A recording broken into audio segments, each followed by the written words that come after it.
दोस्तों मुंबई में मेट्रो का विस्तार लगातार हो रहा है। एट प्रेजेंट टाइम मुंबई में 4 मेट्रो लाइन ओपन है। 4 और मेट्रो लाइन आंशिक रूप से इसी साल ओपन होने वाली है, दिसंबर 2025 तक। इसके अलावा 6 और मेट्रो लाइन प्रस्तावित है, जिन पर की काम शुरू होने वाला है।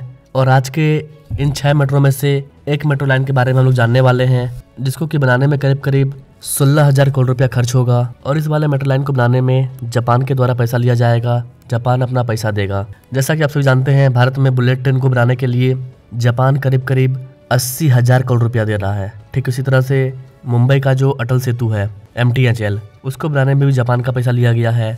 लॉट्स ऑफ प्रोजेक्ट है, मेट्रो कॉरिडोर है, जिन पर कि जापान अपना पैसा लगाता है। जापान पैसा क्यों लगाता है, इस चीज़ को भी हम लोग आगे समझेंगे कि कोई भी कंट्री हमारे कंट्री में पैसा इन्वेस्ट क्यों कर रहा है, और ये मेट्रो लाइन कौन सी है, इस नए मेट्रो लाइन के बनने से कौन कौन से लोगों को क्या फायदा होगा, ये कौन से रूट को आपस में जोड़ेगी, कब इसका काम स्टार्ट होगा और कब तक ये बनकर के तैयार हो जाएगी। ये वाला मेट्रो कॉरिडोर न्यू कॉरिडोर है या फिर मुंबई मेट्रो की बाकी लाइनों का ही एक्सटेंशन है। आइए डिटेल में बात करते हैं जापानी सहयोग से बनाए जाने वाले इस मेट्रो कॉरिडोर के बारे में।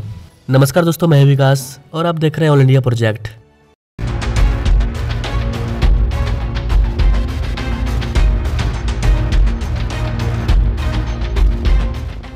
दोस्तों मध्य मुंबई से लेकर के दक्षिण मुंबई की ओर आवागमन को आसान बनाने के लिए एक न्यू मेट्रो कॉरिडोर पर प्लानिंग किया जा रहा है। मुंबई के वडाला से दक्षिण मुंबई या फिर छत्रपति शिवाजी महाराज टर्मिनस, ना कि एयरपोर्ट, तो दक्षिण मुंबई से लेकर के CSMT तक एंड देन आगे गेटवे ऑफ इंडिया। जिस तरह से देश की राजधानी दिल्ली में इंडिया गेट है, ठीक वैसे ही देश की आर्थिक राजधानी मुंबई में गेटवे ऑफ इंडिया है। और यहाँ तक इस मेट्रो कॉरिडोर को चलाया जाएगा। यहाँ पर कैसे आपको बता दें कि इस मेट्रो कॉरिडोर की लंबाई 16 किलोमीटर होने वाली है। अनिक बस डिपो जो कि वडाला में है, वहाँ से लेकर के CSMT होते हुए गेटवे ऑफ इंडिया के पास SPM सर्कल तक ये मेट्रो कॉरिडोर जाएगी।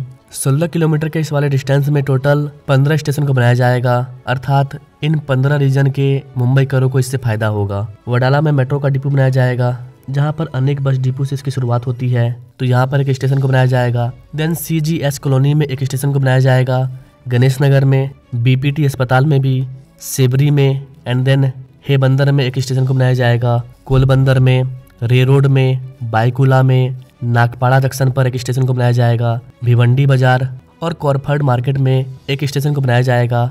इसके बाद CSMT में भी मेट्रो स्टेशन को बनाया जाएगा। हालांकि यहाँ पर एक इंटरचेंज स्टेशन को बनाया जाएगा, जहाँ पर ये Mumbai metro line 3 aqua line के साथ इंटरचेंज करेगी।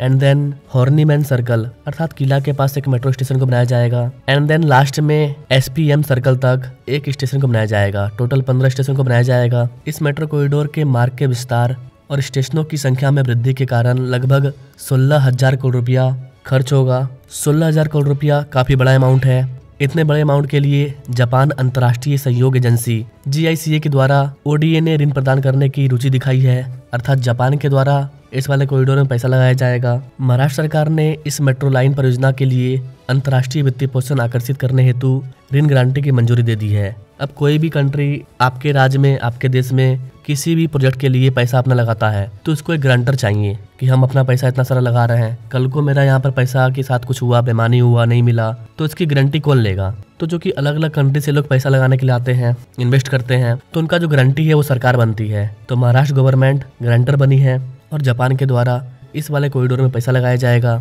इस मेट्रो लाइन का निष्पादन MMRDA से MMRCL को स्थानांतरित कर दिया गया है। वैसे तो मुंबई में जितने भी बड़े प्रोजेक्ट हैं, चाहे वो रोड प्रोजेक्ट हो, रेलवे प्रोजेक्ट हो या मेट्रो प्रोजेक्ट हो, इन सबको हैंडल करने का काम MMRDA करती है। लेकिन मुंबई में जितने भी रेल प्रोजेक्ट हैं उनको हैंडल करने का काम MMRCL करती है। तो इस वाले मेट्रो कॉरिडोर का जो संचालन का काम है वो MMRCL को स्थानांतरित कर दिया गया है। कंस्ट्रक्शन निर्माण के पहले कुछ कदम उठाए जाते हैं, जैसे कि वित्तीय सुरक्षा करना, इस कॉरिडोर पर काम स्टार्ट करने से पहले पैसे को सुरक्षित करना कि पैसे कहाँ से आएगा। इसके बाद इसका जो विस्तृत डिजाइन है, डिटेल रिपोर्ट तैयार करना, जो एक्सपर्ट्स है उनको नियुक्त करना, जो कि एक्सपर्ट्स ही बताएंगे कि क्या प्लानिंग करना चाहिए, कैसे क्या करना चाहिए। एंड देन सिविल कार्यों के लिए टेंडर को जारी करना, कॉन्ट्रैक्टर को कॉन्ट्रैक्ट देना, ये सारी चीजें कंस्ट्रक्शन स्टार्ट होने से पहले की जाती है, जिसको कि बिफोर कंस्ट्रक्शन स्टेप बोलते हैं। ये सारी चीज होने के बाद ही इस पर काम स्टार्ट होगा। तो ये वाला जो मेट्रो कॉरिडोर है एक न्यू कॉरिडोर है, ये भी प्रस्तावित है, इस पर अभी काम स्टार्ट होना बाकी है। ये डीपीआर के फेज में है, डीपीआर तैयार किया जा रहा है। कहाँ से इसमें पैसा आएगा, सरकार कितना देगी, सेंट्रल गवर्नमेंट कितना देगी, इन चीजों पर विचार किया जा रहा है।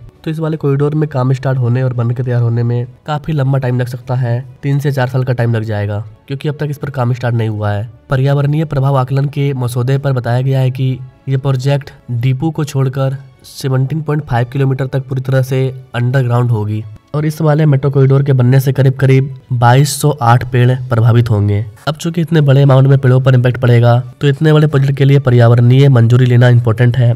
अगर इतना ज़्यादा पेड़ प्रभावित होता है तो इसको मंजूरी मिलेगी नहीं मिलेगी, ये भी एक बहुत बड़ा चैलेंज है। अगर बात सुप्रीम कोर्ट तक जाती है तो इसमें दिक्कत हो सकता है, क्योंकि अभी हाल ही में आपने देखा था कि मुंबई में जो गोरेगांव मुलोनी लिंक रोड बनाया जा रहा है उसमें करीब 70 पेड़ों को काटना था और 25 पेड़ों को स्थानांतरित करना था। लेकिन जो लोग पर्यावरण से प्यार करते हैं उन्होंने विरोध किया। देन इसका बात कोर्ट से लेकर के हाई कोर्ट पहुंचा। सुप्रीम कोर्ट से बात पहुंचने के बाद फाइनली लंबे समय के बाद इस वाले प्रोजेक्ट के लिए मंजूरी मिली, ये बोल करके कि आपको करीब 1350 पेड़ लगाना है, तब आपको 70 पेड़ को काटना पड़ेगा। तो यहाँ पर तो करीब 2200 पेड़ है, जिनमें से कुछ पेड़ों को काटा जाएगा, कुछ पेड़ों को स्थानांतरित किया जाएगा, जड़ समेत उठा करके एक जगह रोप दिया जाएगा। तो इसके लिए मंजूरी मिलना भी एक इम्पोर्टेंट चैलेंज है। हालांकि ये जो मेट्रो कॉरिडोर है इसको मुंबई मेट्रो लाइन 11 बोलते हैं। ये भक्ति पार्क वडाला में मेट्रो लाइन 4 से जुड़ेगी। तो गाइस मुंबई मेट्रो लाइन 11 काफी इम्पोर्टेंट है। ये मेट्रो लाइन धारावी में मेट्रो लाइन 3 से भी जुड़ेगी और इसके लिए इसको विस्तार किया जाएगा, जिसमें 2 नए स्टेशन को बनाया जा सकता है। तो आगे इसका विस्तार का भी प्लानिंग है। इस वाले कॉरिडोर का जो विस्तार किया जाएगा इसका उद्देश्य ये होगा कि धारावी को मेट्रो, उपनगरीय रेलवे और बसों को एकीकृत करते हुए एक प्रमुख बहु मॉडल परिवहन केंद्र में बदलना है। जैसा कि आप सभी जानते हैं धारावी मुंबई का सबसे बड़ा रीडेवलपमेंट प्रोजेक्ट है। न केवल मुंबई बल्कि पूरे एशिया के सबसे बड़े स्लम का एक फ्री डेवलपमेंट है और सरकार का प्रयास है कि करीब 10 से 20 लाख लोगों के झुग्गी झोपड़ियों का जो स्थान है उसको हम लोग एक सिटी में बदल रहे हैं। तो सिटी में बदलने के बाद हम लोग ज़्यादा से ज़्यादा मेट्रो को यहाँ पर जोड़ें, ज़्यादा से ज़्यादा मुंबई लोकल उपनगरीय रेलवे से जोड़ें, बस अड्डों से जोड़ें।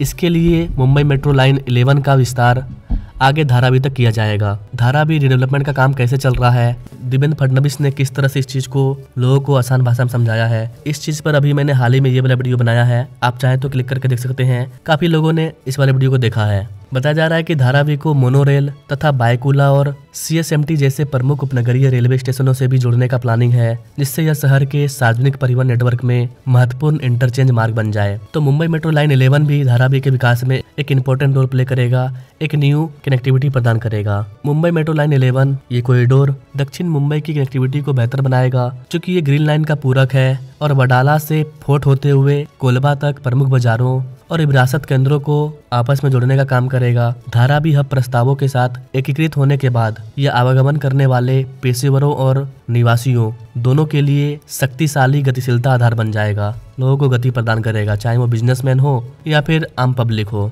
मुंबई मेट्रो लाइन 11 के बारे में कई सारे मुंबईकरों को पता है, फिर इस टॉपिक पर वीडियो बनाने का क्या मतलब है। तो गाइस आपको बता दें कि दक्षिण मुंबई के यात्रियों को जल्द ही यात्रा में कुछ राहत मिलने वाली है। Mumbai metro rail corporation limited अर्थात MMRCL इन्होंने महाराष्ट्र सरकार को एक रिपोर्ट भेजी है, जिसमें दक्षिण मुंबई के कुछ सबसे ज्यादा भीड़भाड़ वाले इलाकों से होकर के गुजरने वाली एक नई मेट्रो लाइन को बनाने की मंजूरी मांगी है और ये लाइन है मुंबई मेट्रो लाइन 11।